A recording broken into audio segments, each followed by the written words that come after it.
Good morning, boys and girls, and thank you for tuning in to another storytime session. Today's book is Pete's Dragon, a real vintage Disney story. My mom bought it for me when I was a really young girl, and I hope you enjoy it. Once upon a time, there was a lonely little boy named Pete. Pete was an orphan. He had no father or mother. He had no sisters or brothers. "What I need is a friend," Pete said to himself. Just then, a large green dragon crawled out of the bushes. He had small pink wings and a big smile. Pete was not afraid of him. "Hello," said Pete. "Who are you?" "Bibbidi bobbidi," said the dragon happily. "My name is Elliot, and I want to be your friend." Pete was very happy to have a friend at last. He skipped across the field with Elliot. Then he jumped over a fence. Elliot jumped over it too. Later, the two friends sat down to rest. Pete said, "I have run away from the place where I was living. Now I am on my way to see the world. Would you like to come along, Elliot?" "Bip, bip," said Elliot. "Sure." Elliot knew that what Pete really needed was a good home, but he did not say that to Pete. "I am hungry," said Pete, "but we have nothing to eat." "I will take care of that," said Elliot. He wrapped his strong tail around an apple tree and shook it. Plop, plop, bright red apples fell to the ground. Pete wanted to roast some apples. Elliot blew flames from his mouth to start a fire.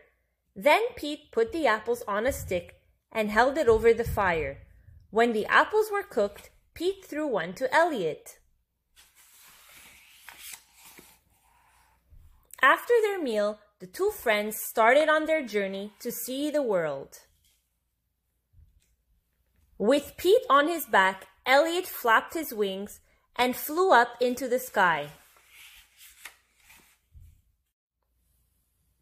Soon it was late in the afternoon. Pete and Elliot needed a place to spend the night. They flew over a little town beside the sea. "That looks like a nice town," said Pete. "Let us stay there for the night." Elliot landed at the edge of the town. Then he made himself invisible so that he would not frighten anyone. Pete and Elliot walked into town. No one could see Elliot except Pete. Elliot was a very large dragon. By mistake, he bumped into a man carrying fresh eggs. Then he broke a wooden fence. No one could understand what was happening. A man who was fixing the sidewalk saw huge footprints in his fresh cement. "What is going on here?" he shouted. Pete and Elliot quickly walked out of the town and down to the beach. There was plenty of room for Elliot on the beach. He and Pete went for a walk. They came to some rocks on the beach. There was a big cave in the middle of the rocks. "This is a good place to spend the night," said Pete.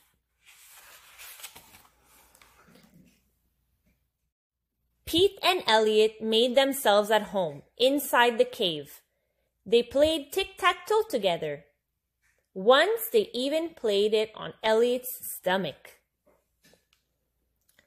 Suddenly, they heard a friendly voice. "Hello in there," it called. The voice belonged to Nora, the daughter of the lighthouse keeper. She had heard voices inside the cave. "Pete, go out and meet her," said Elliot. "She sounds nice. I will be fine here by myself." Pete went out and shook hands with Nora.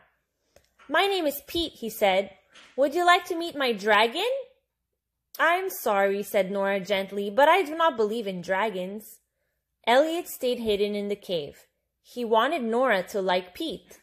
"You look a little tired and hungry," said Nora. "Would you like to come home with me?" Pete said that he would. "Well, come on," said Nora. Pete and Nora walked off toward the lighthouse together. In the lighthouse, Pete ate a good dinner with Nora and her father, Lampy. Lampy was the lighthouse keeper. Just as they finished dinner, a terrible storm blew up. Lightning flashed and thunder boomed.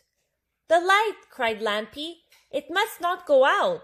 He ran up the stairs to the top of the lighthouse. The storm grew stronger and stronger. The wind howled. Huge waves crashed against the rocks. Not far from shore, a sailing ship was being tossed about by the powerful waves, but the light was still shining from the lighthouse, and the captain was able to steer his ship. Suddenly, the light went out. "We are lost!" cried the captain. "Our ship will crash on the rocks." Lampy, Nora, and Pete were all at the top of the lighthouse. "Quick," said Lampy, "help me light the lamp again." Nora held the glass chimney. Lampy tried to light the wick of the big oil lamp, but it was wet and would not catch fire. Then Pete had an idea and raced down the stairs of the lighthouse. The wind and rain were very strong. Pete ran as fast as he could. He was going to find Elliot. At last he reached the cave. There was Elliot, sleeping peacefully. "Wake up," cried Pete. "You have to help Nora and Lampy." In no time at all, Elliot and Pete were flying back toward the lighthouse. Elliot was thinking so hard about reaching the lighthouse that he forgot to make himself invisible. Nora was very surprised when she saw Elliot. "Pete," she said, "you really do have a dragon." "Yes," said Pete, "and he is going to help us." "Yee-ah!" cried Lampy, "that is a dragon." "Do not worry," said Pete. "Elliot is a friendly dragon. He is here to help us."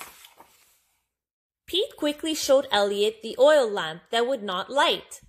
Elliot smiled and took a deep breath. Then he blew out a strong flame. The wick caught fire. A bright light shone out to sea again. "You did it, Elliot!" Pete shouted. Then Pete and Elliot flew out over the ocean to make sure there were no ships in trouble. Soon Elliot brought Pete back to the lighthouse. Then Elliot returned to the beach. The storm was over. Nora fixed hot cocoa for everyone. "Listen, Pete," said Lampy. "Why don't you and Elliot live with us? I could build Elliot a special house on the beach." Pete went down to the beach to tell Elliot about Lampy's offer. "Gee, Pete," said Elliot, "it is a nice idea, but my work here is done. I came to you because you needed a friend. Now that you have Nora and Lampy, it is time for me to go and find another child who needs a friend." Pete gave Elliot a big hug. "You are the best friend a boy ever had," he said. "Bip, bip, I know," said Elliot happily. Then he flapped his wings and flew up into the sky. Pete and Nora and Lampy all waved goodbye. Elliot knew that he would miss Pete, but Elliot also knew that there was another lonely child waiting for him somewhere. Thank you for tuning in. Have a wonderful day.